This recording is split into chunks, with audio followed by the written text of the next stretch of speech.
Bonjour François Mélan. Bonjour. Merci infiniment François d'avoir accepté notre invitation de nouveau. C'est un honneur de vous recevoir et d'entendre tes analyses de la situation politique, soit internationale, soit suisse. Mais merci à vous. Vous faites toujours un excellent travail. En tout cas, vous avez commencé l'année sur les chapeaux de roue. Très, très bonne année 2025 aux auditeurs et puis que ce programme continue. Et j'ai eu, pour la petite précision, j'ai eu un grand plaisir de suivre le direct hier soir, dimanche, avec Jacques Beau, brillantissime. Vous avez été les deux brillantissimes. Et puis, j'avais juste, alors quelque chose m'avait interpellé. Peut-être qu'on peut juste rajouter, on peut juste rajouter que à l'époque, quand il y a eu la déclaration unilatérale d'indépendance du Kosovo, le 17 février 2008, pour finir, il y a 114 États dans le monde qui ont reconnu. Maintenant, il y en a moins, parce que certains se sont désistés depuis. Ça, c'était le 17 février 2008. Et la Suisse s'était empressée à reconnaître en deuxième position avec notre ancienne ministre socialiste Micheline Camille-Ray, après les États-Unis. Et ça, on parle du 17 février 2008 et c'était sans résolution de l'ONU, c'était une déclaration unilatérale, vous voyez. Par contre, moi, ce qui m'interpelle toujours, c'est que pour la résolution 181 de 1947 des Nations Unies, donc 1947, je dis bien la résolution 181 qui prévoit et qui demande 2 États là-bas en Palestine, cette résolution a fait que 139 pays ont reconnu l'État de Palestine. Vous avez par exemple l'Espagne, vous avez l'Irlande, vous avez les pays scandinaves, vous avez la majorité des pays d'Amérique latine, vous avez des pays asiatiques, vous avez la Chine, vous avez la Fédération de Russie. Mais par contre, la Suisse n'a toujours pas reconnu. Ça, il faut qu'on le sache.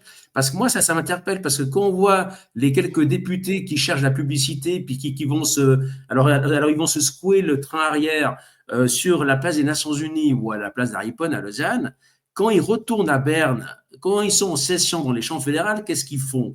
Et non seulement la Suisse n'a jamais reconnu l'État de Palestine, contrairement à la résolution de l'ONU, la résolution 181 de 1947, et contrairement à 139 États souverains, mais en plus, la Suisse, jusqu'à ces derniers mois, a continué à faire du commerce, à acheter et à vendre des armes avec Israël. Vous voyez? Et aujourd'hui, ce qui est choquant, la Suisse, avec l'héritage de droit international, humanitaire, etc., la Suisse aujourd'hui est considérée comme, je m'excuse, comme complice lorsqu'on crie lors de présence de M. Cassis, le ministre des Affaires étrangères, en le considérant comme complice de génocide. C'est choquant pour la Suisse. La Suisse qui a refusé de reconnaître l'État de Palestine, la Suisse qui a refusé aussi de voter le cessez-le-feu dans le cadre du Conseil des Nations Unies, Conseil de sécurité des Nations Unies, la Suisse qui a confirmé la suspension de l'aide pour affamer les enfants et les femmes.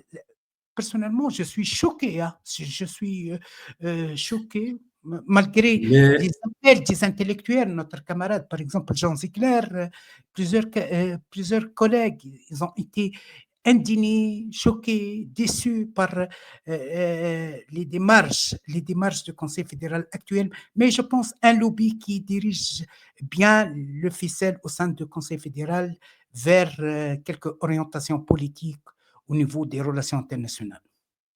bon, ce qu'il faut savoir, Abdel-Jalil, ce qu'il faut savoir, c'est qu'il y a des groupes d'intérêt et puis il y a des groupes, en fait, il y a des groupes lobbyistes. Et Ignacio Cassis fait partie de ce groupe, je n'ai plus le nom exactement, mais encore une fois, c'est une source publique, on la retrouve sur le site admin.ch, donc administration.ch. C'est le groupe parlementaire Amitié Israël-Palestine, oui. C'est ça, merci beaucoup. Voilà. Et dans ce, et dans ce cas-là, je suis tombé sur une enquête de la journaliste Baudouin Loss qui écrivait le 11 janvier 2021, sauf erreur, il me semble que c'était une enquête qui était faite entre 2020 et 2021 sur la carrière de Pierre Krenbuhl, qui fut à la tête de l'agence onusienne, donc justement de l'UNRWA, et où elle explique, cet article a été fait pour Horizon 21, je ne sais pas si, non, non, c'est pas Horizon 21, Orion 21, je crois. Oui, Mais, Orion 21, oui. Orion 21, de très bonne facture. Hein, De notre ami et camarade Alain Grèche, oui.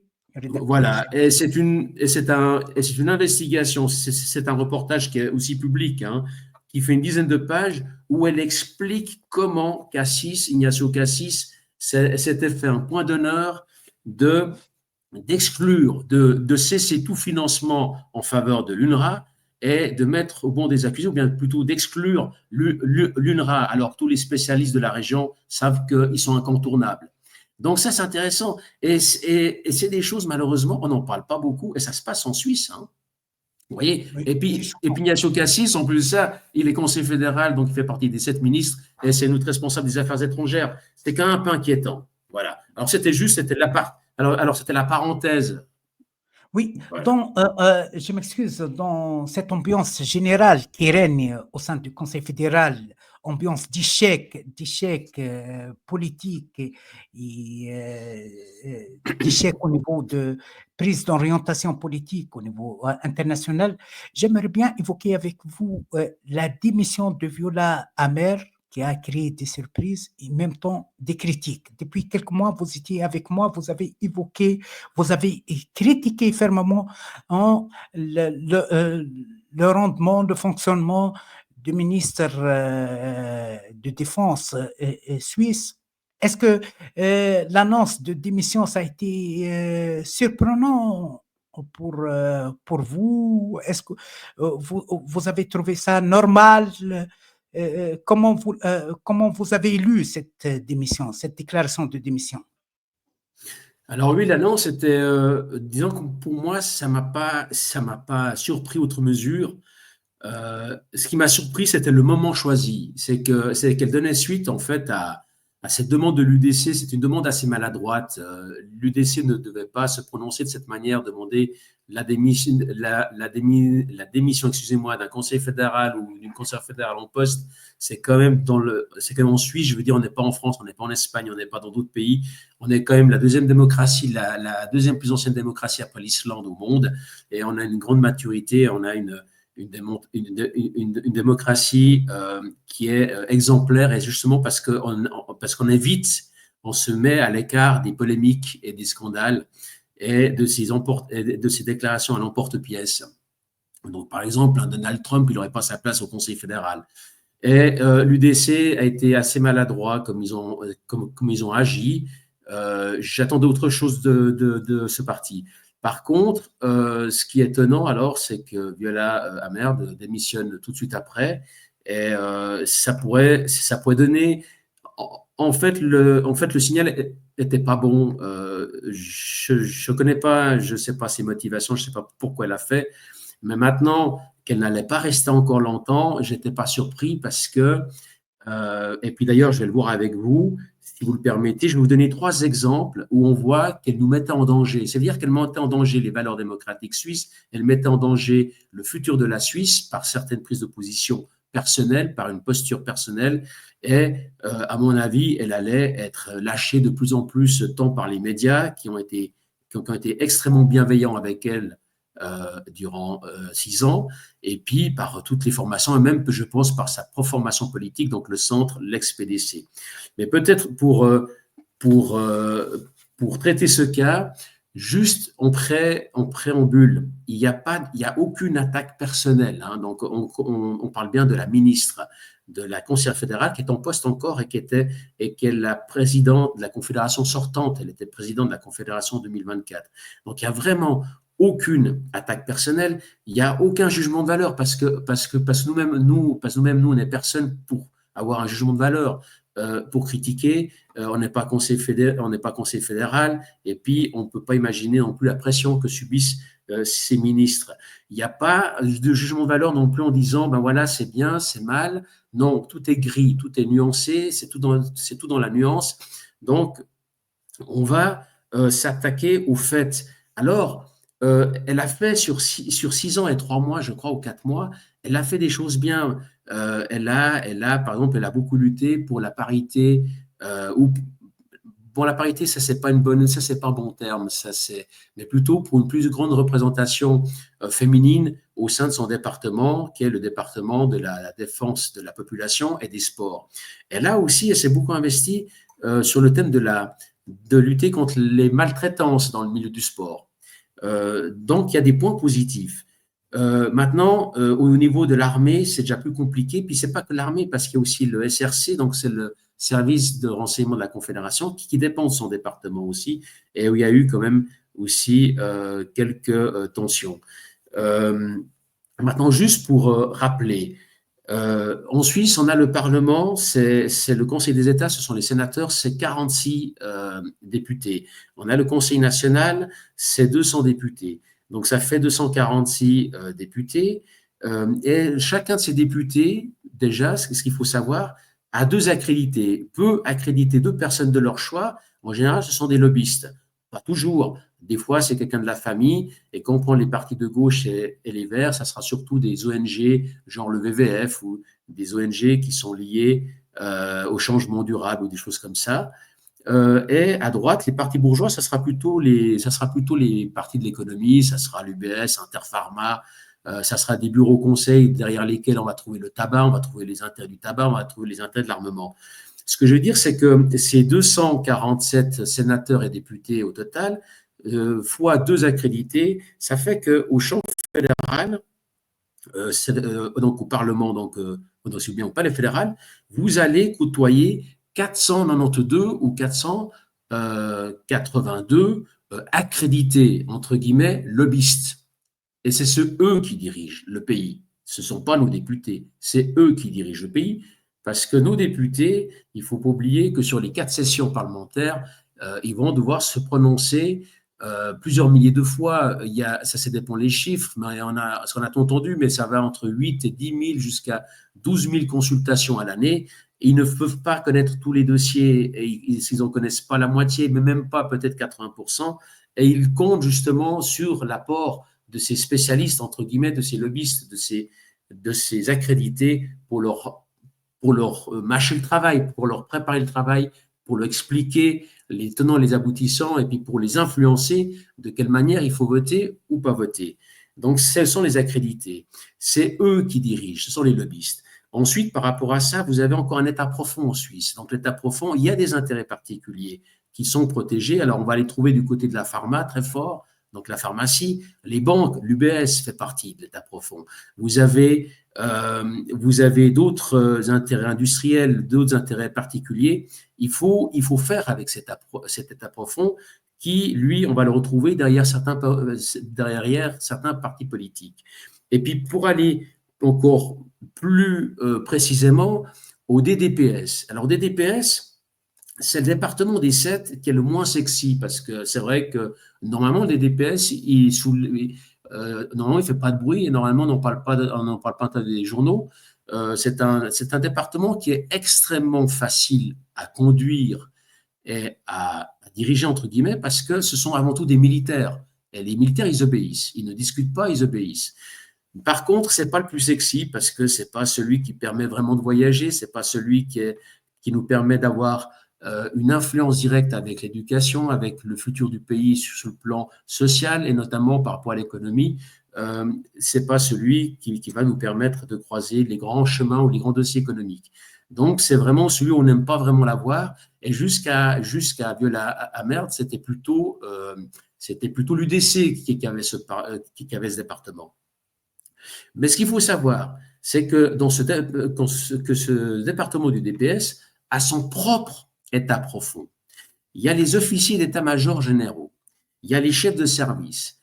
Les députés et les ministres, donc les conseils fédéraux, ils sont de passage uniquement. Et ce sont des miliciens à la base. Nous n'avons pas en Suisse, comme il y a en France, comme il y avait, puisqu'elle a été démantelée par Macron, l'ENA, donc la Haute École d'Administration. Nos politiques en Suisse, à la base, ce sont des miliciens. Et ils arrivent à un poste, ils arrivent à un endroit, ils sont de passage et ils ne connaissent pas les tenants aboutissants. Ils vont essayer de se former le plus rapidement possible avec les moyens du bord. Mais surtout, ils vont s'appuyer sur les gens qui sont en place, les gens qui sont les fonctionnaires fédéraux et les hauts fonctionnaires fédéraux, les chefs de service, qui ils peuvent faire carrière. Et c'est eux qui tirent les ficelles, parce que c'est eux qui connaissent bien les dossiers. Et ils savent très bien le dossier qu'ils vont mettre sous la pile et le dossier qu'ils vont présenter en particulier. Et dans ces chefs de service et dans ces officiers d'état-major généraux, peut-être juste une parenthèse, c'est une meute de loups, les officiers d'état-major généraux. Ça veut dire qu'ils sont pas très courageux en réalité. Ils sont très compétents, ils sont qualifiés, ils sont qualifiés. Ce sont des gens qui ont suivi les PFZ, ils ont été en sciences militaires, où ils sont arrivés à ces postes par d'autres voies. Ils sont très compétents, mais quand ils sont dans le système, c'est un système où il ne faut pas qu'une tête dépasse. Vous voyez, il ne faut pas qu'une tête dépasse. Et si ça fait des années, ça fait des décennies qu'il y a une proportion ou qu'il y a une sensibilité en faveur de l'OTAN, ils ont tous intérêt à dire oui, amen. Et c'est une meute de loups. Ils ne s'apprécient pas forcément tous entre eux parce qu'ils voient chez chacun d'eux, ils voient des concurrents. Parce que tous, ils ont envie de devenir ils veulent devenir un jour général de brigade, général de division ou, si vous voulez bien, divisionnaire, brigadier ou commandant de corps. Et automatiquement, ils voient chez les autres un concurrent. Et ils se supportent entre eux. Par contre, dès qu'il y a un des loups qui ose, à un moment donné, par une maladresse, qui ose dire ce qu'il pense, ou mettre en doute l'OTAN, ou appuyer un peu trop sur notre neutralité, automatiquement, il est disqualifié par la meute. Il est mis de côté par la meute, voyez. Et puis après, on va pouvoir lancer une cabale contre lui. Je m'excuse, mais c'est un panier de crabes. Voilà. Et elle est arrivée là. Donc, premièrement, c'est la première femme de l'histoire suisse qui est à la tête de ce département, un département avant tout d'hommes, un département militaire, un département où il n'y a pas une grande place pour le débat public et où tout est déjà verrouillé depuis des décennies en faveur de l'OTAN, en faveur des Américains, en faveur des euro-atlantistes, en faveur d'un seul discours. Donc, elle arrive ici et puis elle doit justement s'appuyer sur ces gens. Donc, elle a des pressions de la part de ses états-majors, elle a des pressions, bien sûr, de la population, de son parti politique aussi, bien sûr, puisqu'elle reste quand même, elle reste comme ministre de son parti politique, le Centre. Et puis après, bien sûr, et c'est ce qu'on va voir maintenant, elle n'a pas supporté ou je sais pas, elle n'avait pas l'envergure, elle n'avait pas la préparation pour supporter aux pressions internationales. Parce que c'est là où ça ne va pas et c'est là où elle a commencé à nous mettre en danger. Vous voyez, plusieurs critiques, François, ont été basées sur la personnalité. Je m'excuse. Quelle est la personnalité de... je sais, nous ne sommes pas des psychiatres, mais la personnalité politique, parce que vous étiez dans le même parti qu'elle. Quelle est la personnalité de Viola Amher? Bon, c'est une travailleuse, une bûcheuse. Elle vient du Valais. Moi, je ne l'ai pas connue, je ne l'ai pas rencontrée, je ne peux pas vous dire. Mais par contre, c'est vrai que pour une Valaisanne, tout d'un coup, elle a l'occasion d'organiser le Bürgerstock, de se faire des selfies et de rencontrer des chefs d'État étrangers, des secrétaires d'État étrangers, de rencontrer la présidente de la Commission européenne, de rencontrer Zelensky, qui a été monté par nous les Occidentaux comme une star, alors que sa place serait plutôt devant un tribunal.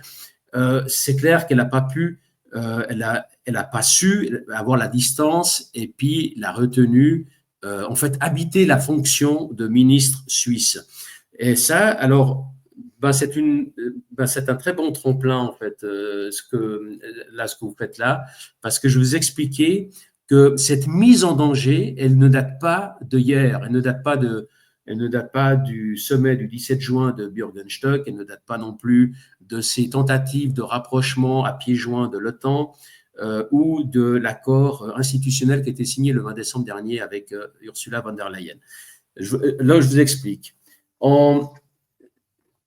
Si on prend, ça je vous expliquais en 3 exemples. Il y a l'histoire de Zelensky, il y a l'OTAN, puis avant ça, vous avez en 2017. En 2017, vous avez en Europe. Vous allez évoquer le bilan du ministre Amher. Voilà, alors c'est plus la personnalité plutôt. C'est pour vous expliquer la personnalité. Mais attention, c'est le miroir. Elle est le miroir de cet état profond. Il faut donner un bon coup de balai dans son département. chez ces chefs de service et chez certains officiers généraux qui n'ont pas le même discours quand ils sont en service et quand ils attendent tous une promotion que quand ils sont à la retraite. Et là, ils commencent à parler librement et là, ils disent vraiment ce qu'ils pensent de tout ce qu'ils ont vu. Et ça serait l'occasion aussi d'une remise en question du Conseil fédéral in corpore, et notamment d'Ignacio Cassis, et comme on l'a vu, qui a un problème de cohérence, puisqu'on l'a vu que la Suisse est l'un des rares pays qui n'a toujours pas reconnu l'État palestinien, et en plus de ne pas reconnaître l'État de Palestine, contrairement à une résolution qui avait été votée à l'ONU en 1947, la Suisse a fait du commerce d'armement avec Israël tous ces derniers mois. Mais c'est juste pour vous montrer peut-être la psychologie de Viola Amerd. Pour ça, on remonte à 2017. 2017, il se passe en Espagne, dans un pays démocratique et membre de l'Union européenne, il se passe une tentative de coup d'État. C'est une tentative de coup d'État institutionnelle et même violente. On ne peut pas dire ça autrement. D'ailleurs, il y a eu des jugements, il y a eu des peines de prison qui ont été données. Aucun pays au monde n'a contesté la justice espagnole. Aucun n'a osé contester la justice espagnole qui était exemplaire et qui a fait son travail par rapport à ces tentatives de coup d'État. C'est-à-dire qu'il y a une partie de Catalans, les séparatistes catalans, parce qu'on ne parle jamais des non-séparatistes qui sont tout aussi nombreux, mais que nos médias ont eu, puisqu'on connaît la rigueur et le travail de nos médias mainstream, et spécialement en Suisse romande. Ils ont eu l'existence de la moitié de la Catalogne et ils ont mis en avant uniquement par facilité, par goût par un idéalisme, par un romantisme, surtout par inculture et par grande imprudence et non-professionnalisme, ils ont mis en exerce les séparatistes catalans en les présentant comme victimes. Mais ces séparatistes catalans, qu'est-ce qu'ils font? Pour se séparer de la juridiction espagnole et puis surtout pour étouffer 40 ans de malversation, de corruption et d'usage de biens sociaux, ils tentent une tentative de coup d'État le 1er octobre 2017 en Catalogne. Ça veut dire qu'ils violent la constitution de 78 du pays, ils violent le statut de l'autonomie de la Catalogne. Il y a 17 autonomies en Espagne, chacune a son statut d'autonomie comme les constitutions des cantons suisses. Ils violent la loi électorale et la majorité qualifiée des 2/3. Au Parlement, ils coupent les micros chaque fois que les Catalans non séparatistes veulent s'exprimer. On leur coupe le micro. Ils intimident les fonctionnaires de l'autonomie catalane et ils leur demandent de rester à domicile le fameux dimanche 1er octobre 2017. Les urnes viennent de Chine, elles sont stockées du côté de Perpignan la nuit avant le 1er octobre. Elles arrivent le matin sur les lieux électoraux qui sont principalement des collèges et des établissements scolaires. Elles arrivent et ne sont pas scellées. Certaines sont déjà remplies. Il n'y a pas de liste électorale et on voit des citoyens et des journalistes se photographier, se filmer, à pouvoir voter sur la journée du dimanche 1er octobre à différents endroits. Et nos médias, et nos académiques, et par exemple l'Université de Genève, et par exemple Viola Amerd, et des gens comme ça plébiscitent cette façon de faire qu'ils ne respectent même pas le référendum comme il est stipulé par la convention, par la Commission de Venise. Ils ne respectent même pas ça et qui s'accompagnent de violences, de rue. Et ces violences de rue ont été provoquées par les séparatistes catalans avec, au final, près de 300 policiers blessés, dont certains sont gravement blessés et certains n'ont jamais pu retrouver leur travail.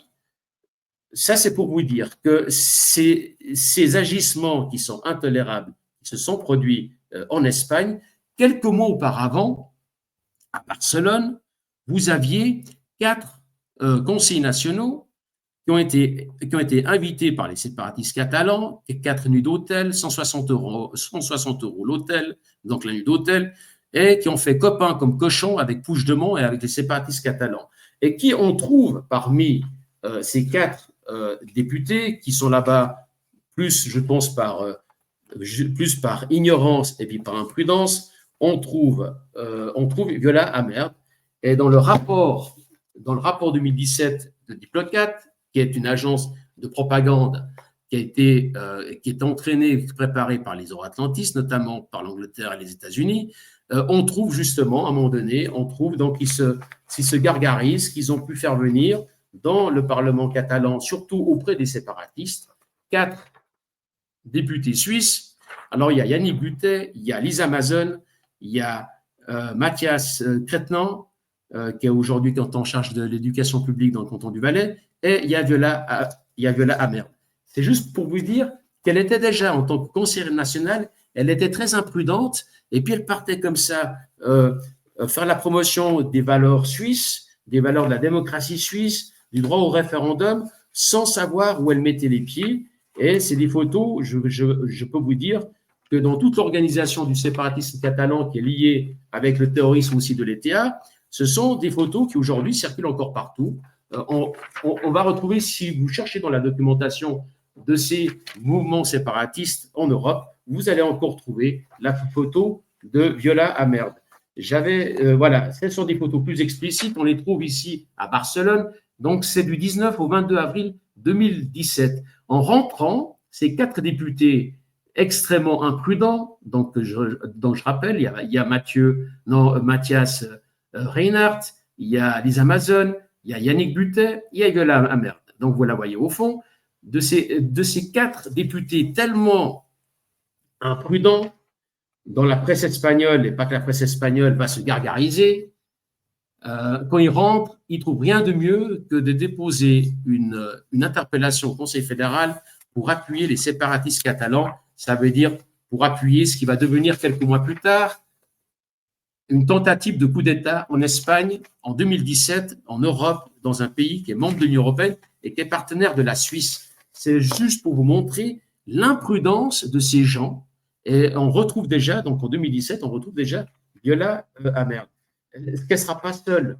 Ce comité, ce groupe d'amitié parlementaire helvético-catalan, dans lesquels on va trouver aussi Ignacio Cassis, mais on va trouver aussi, alors à l'époque, il est aussi conseiller national, donc il n'est pas encore président, il n'est pas encore conseiller fédéral. On va trouver Jean-Luc Ador, on va trouver Tornard à Vevey, non pas à Vevey, à Genève, je m'excuse. On va trouver Frédéric Bourlot, qui est actuellement ministre dans le canton de Vaud. Ces gens font preuve, parce qu'en plus de ça, quand ils écrivent, c'est un courrier officiel qu'ils ont fait au gouvernement d'Espagne. Hein. Ce qu'ils ont fait à l'époque, c'était au président du gouvernement espagnol, donc Rajoy. Ils mettent encore le drapeau suisse, encore, hein, et puis ils mettent bien un groupe parlementaire suisse. Vous voyez, ils devraient réfléchir, ils devraient être un peu plus intelligents et réfléchir avant d'embarquer le pays et nos valeurs dans des choses comme ça. Alors, pour revenir sur Viola Amerd, donc on voit déjà quand elle est conseillère nationale en 2017 qu'elle est très imprudente et puis qu'elle nous met dans l'embarras. Donc, elle met le peuple suisse, elle met nos institutions dans l'embarras par ses agissements. Ce groupe-là, avec la pression et puis des interpellations tant au ministère public de la Confédération que d'autres instances, et notamment auprès du service des parlements, qu'on a exercé depuis 2018, ce groupe disparaît gentiment, le groupe d'amitié parlementaire helvético-catalan, qui sont totalement embobinés, qui sont totalement endoctrinés, embobinés.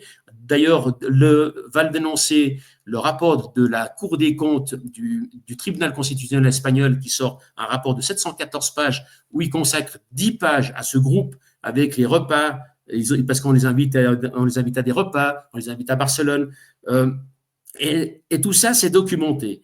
Et ce groupe-là, heureusement, va se dissoudre petit à petit dans l'ombre de la pandémie de 2020, et on n'entendra plus parler.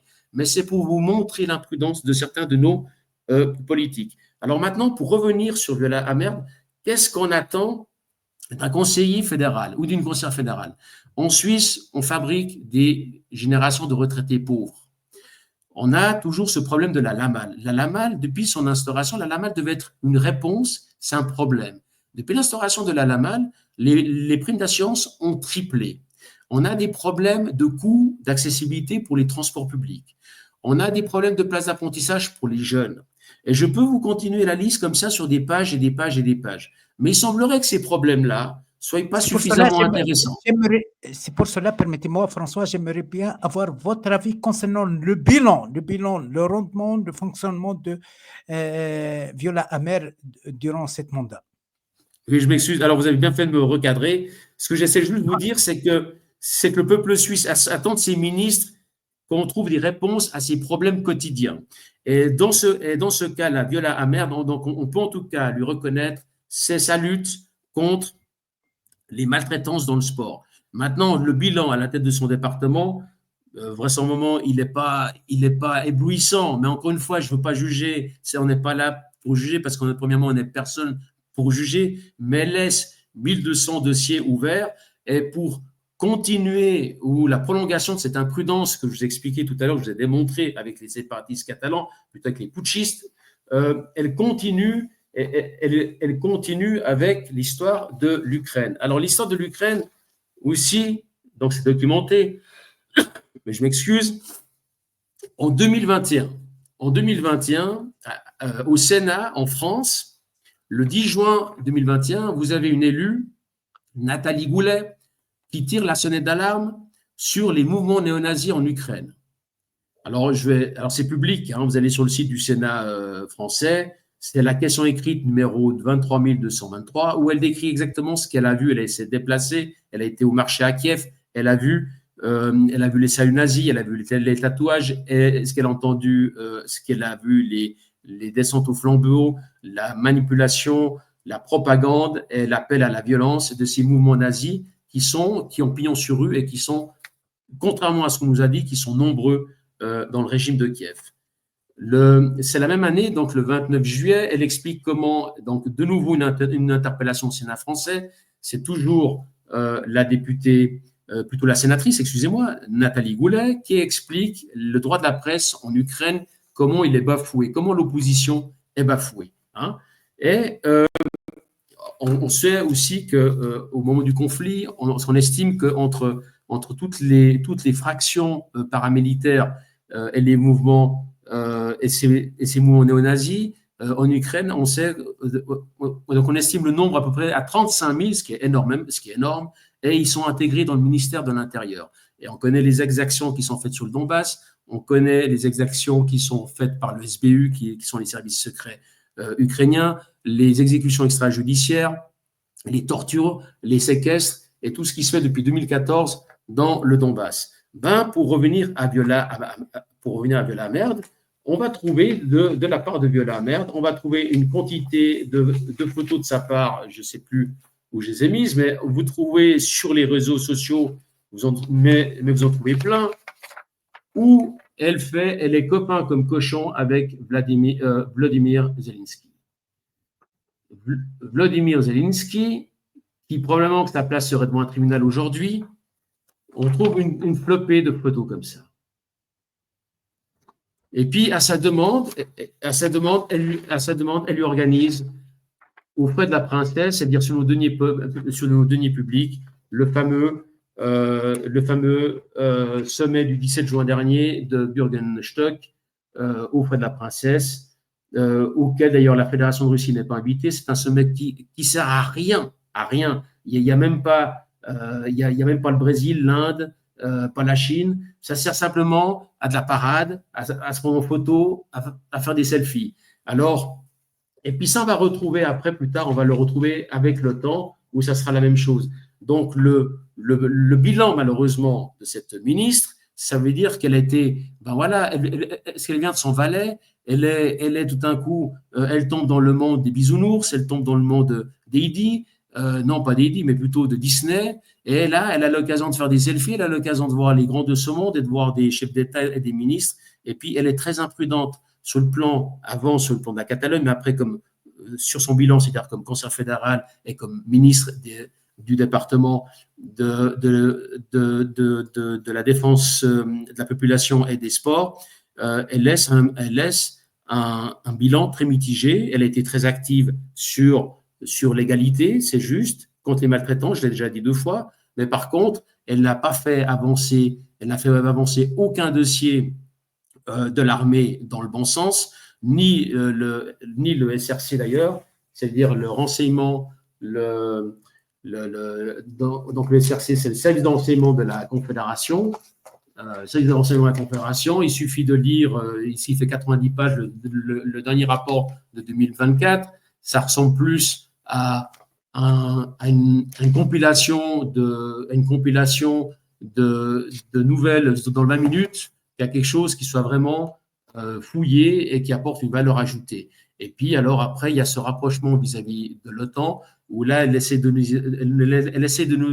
nous y emmener à marche forcée. Et n'oublions pas que l'OTAN, c'est une association, c'est une alliance qui est belliciste, qui a provoqué des coups d'État, qui fomente des coups d'État et des guerres illégales, qui sert des intérêts particuliers. Cette fois-ci, c'est l'État profond aux États-Unis, les banques, les pharmacies, l'armement. Et puis, pour la petite histoire, un membre, quelqu'un qui veut être membre de l'OTAN, vous savez qu'il ne dépose même pas son dossier de candidature au siège de l'OTAN qui est à Bruxelles, il doit le déposer directement à Washington auprès du gouvernement des États-Unis. C'est-à-dire que l'OTAN, ce sont les États-Unis, c'est les États-Unis qui dirigent et ce n'est pas du tout une institution qui agit de manière démocratique, qui fonctionne de manière démocratique. Alors le bilan qu'on va retenir de Viola Amerd après ces 6 ans, 3 mois ou 4 mois, c'est que c'est qu'elle a rempli sa bibliothèque et son smartphone et ses collections de data, de selfies avec des chefs d'État, avec des généraux, avec des secrétaires. C'était pas forcément toujours, elle n'était pas en bonne compagnie, donc on l'a vu, hein, avec Vladimir Zelensky, je ne pense pas que ce soit une bonne compagnie, les séparatistes catalans non plus. Ça, c'est si vous vous contentez aujourd'hui, ce lundi, de cette réponse, ça serait le bilan de Viola Amerd. C'est un bilan qui est très mitigé. On ne parlera pas de la sphère privée, de son assistance, de son assistante, de ce qu'elle touchait, du salaire de sa conseillère, sans regarder ça, parce qu'une fois de plus, on n'est pas là pour on n'est pas là pour juger qui que ce soit, ni pour dire si c'est bien, si c'est pas bien. C'est simplement les faits. Voilà, c'est les faits, c'est ce qu'elle laisse à ce département. François, j'aimerais bien terminer avec vous concernant l'avenir du Conseil fédéral actuel, avec la montée, la multiplication des critiques, surtout au niveau du département des affaires étrangères. Hein. Ça se voit que M.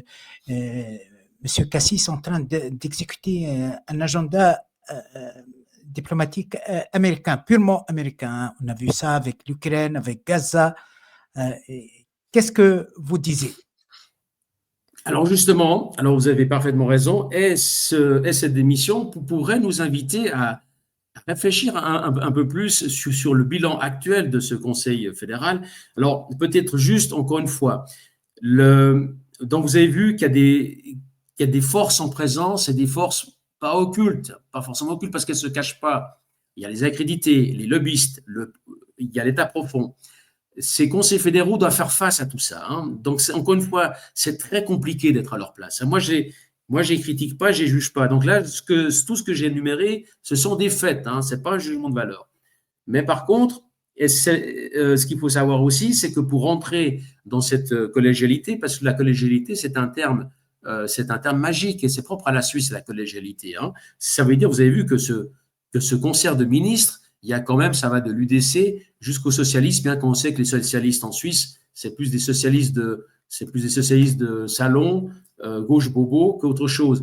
Mais je veux dire, ils arrivent, ils travaillent très bien ensemble, main dans la main, et ils ont été exemplaires lors de la pandémie, pas les décisions qu'ils ont prises qui sont très discutables, mais de la collégialité, ça veut dire comment ils ont pu travailler main dans la main entre les différents départements et entre les différentes sensibilités politiques. Donc là, c'est vrai, ça fait partie du miracle de la démocratie suisse. Maintenant, où il faut vraiment maintenant se poser des questions, c'est leur demander, alors c'est pas se poser des questions, c'est leur intimer peut-être des conseils ou des recommandations. Et ça vient pas de moi parce que vous avez vous-même, vous nous avez offert la chance d'interviewer 2 anciens grands ambassadeurs suisses qui sont à la retraite ou qui sont partis et qui disent exactement la même chose. On devrait maintenant les inviter à peut-être mieux connaître leur dossier, peut-être d'avoir un peu plus de culture générale, parce que vraisemblablement, ils n'en ont pas, ils ont été très imprudents. Vous savez, tout ce qu'on sort maintenant, tout ce qu'on est en train de sortir pas l'Ukraine, attention, parce que l'Ukraine, c'est une mosaïque, mais sur le régime corrompu, mafieux, criminel et néo-nazi du régime de Kiev, tout ce qui est en train de sortir maintenant, on le savait déjà avant. Vous avez alors l'intervenant star qui est Jacques Beau, qui l'a écrit, qui l'a étudié, qui l'a vécu. Est-ce qu'il était à l'OCDE, il était dans le Donbass. Tout ça, on le savait. L'année 2022, au milieu de l'année 2022, j'ai listé les humanitaires, les officiers militaires, les journalistes, donc les vrais reporters, les intellectuels, tous ceux qui connaissaient la situation de l'Ukraine et qui connaissaient la situation du Donbass, mais qui n'avaient pas le droit au plateau des médias mainstream, il y en avait déjà une soixantaine. J'avais déjà une soixantaine de noms, que ce soit un Pierre Conessac, que ce soit un Jacques Beau, d'autres, beaucoup d'autres. J'en avais, que ce soit Le Sommier, j'en avais une soixantaine. Tout ça, toute cette information, on la connaît. Ce qui fait peur aujourd'hui, ce qui me fait vraiment peur, c'est comment ces ministres ne sont pas mieux informés, ne font pas acte de prudence, ne sont pas plus déjà patriotes, déjà arrêtez de nous emmener dans des trucs incroyables, notamment arrêtez de piétiner la neutralité. Si la majorité de la population, tous les derniers sondages le disent, la population suisse est attachée à sa neutralité perpétuelle et armée, d'être mieux informé, de ne pas être partisan, de ne pas faire des déclarations à l'emporte-pièce comme un Ignacio Cassis, quand il y a les réfugiés ukrainiens, tout de suite il tweet et tout de suite il veut leur offrir un abonnement général CFF à tous, sans avoir réfléchi, parce qu'ils ne réfléchissent pas, ils ne prennent pas le temps de réfléchir. Le temps de la politique a son temps, a son timing. C'est pas le temps de Macron, c'est pas le temps des médias. C'est-à-dire, c'est pas l'immédiateté, c'est pas la réactivité, c'est le temps de la réflexion et de lire des rapports. On paye avec nos deniers des gens suffisamment chers, des 200 000 francs de salaire et plus, leurs chefs de service, leurs responsables des services de renseignement, leurs diplomates, ce sont tous des salaires qui sont extrêmement généreux. Ça, c'est avec nos deniers. On attend de ces ministres qui sont autour des gens les plus compétents et qui prennent le temps de la réflexion avant de raconter n'importe quoi, avant de dire n'importe quoi, que comme cette histoire de reprise, des sanctions de l'Union européenne qui ne représente pas l'Europe, qui n'est pas l'ONU, qui est dirigée encore par des lobbyistes de la Commission européenne, dont les parlementaires n'ont aucune prérogative, n'ont aucun pouvoir, ne peuvent même pas, on respecte même pas leur vote. On peut pas être aussi imprudent que ça. On peut pas organiser ce sommet dans nos Alpes bernoises qui coûte les yeux de la tête pour un résultat zéro, pour faire plaisir à Zelensky, qui mérite, encore une fois, je vous ai déjà dit, il mérite d'être devant un tribunal. Vous voyez, maintenant, on demande à ces gens-là qu'ils soient un peu plus prudents, qu'ils fassent preuve de profondeur et qu'ils prennent le temps de la réflexion, parce qu'ils sont payés pour ça. Ils ont été élus pour réfléchir, pas pour réagir à la seconde comme un journaliste. Et puis, c'est pas la seule, parce que vous vous rappelez comment le Crédit Suisse, qui n'était pas en faillite, comment le Crédit Suisse a été sabré en 2-3 jours, tout simplement pour faire, encore une fois, pour faire plaisir aux pressions anglo-saxonnes, pour éliminer un concurrent de la banque d'affaires aux États-Unis, pour rassurer l'Élysée sur le risque systémique, alors que dans le cas du Crédit Suisse, on avait 2 établissements en Europe qui sont la Deutsche Bank et la Banque Santander qui étaient dans la même situation. Il y avait un problème de confiance, un problème de liquidité. Les mêmes spéculateurs attaquent Banco Santander et Deutsche Bank le lendemain de la débâcle du Crédit Suisse, et Christine Lagarde intervient tout de suite à 10h le matin le lundi. Alors Christine Lagarde, qui est donc à la Banque Centrale Européenne, elle dit au marché, on ne laissera pas tomber une banque systémique dans l'Union Européenne. Ça veut dire que notre Conseil fédéral n'a même pas su défendre la deuxième banque du pays. Et quand on voit où nous a entraîné Viola Amerd, et où récemment il nous a encore entraîné avec cet accord institutionnel qui est un aveu de soumission de la Suisse à l'Union européenne, pas l'Union européenne, encore une fois, à la Commission européenne, donc aux lobbyistes, aux technocrates qui bossent pour Washington. Maintenant, ce qu'on est en droit d'attendre, c'est que cette démission ne soit pas pour rien. C'est que ça fasse alors comment est-ce qu'on peut dire ça, que ça génère une réflexion générale sur les risques et les risques que prennent ces ministres en notre nom, donc au nom du peuple suisse. Je suis un peu virulent ce matin, je suis désolé, Abdeljalil. Merci beaucoup. Chacun est libre de s'exprimer.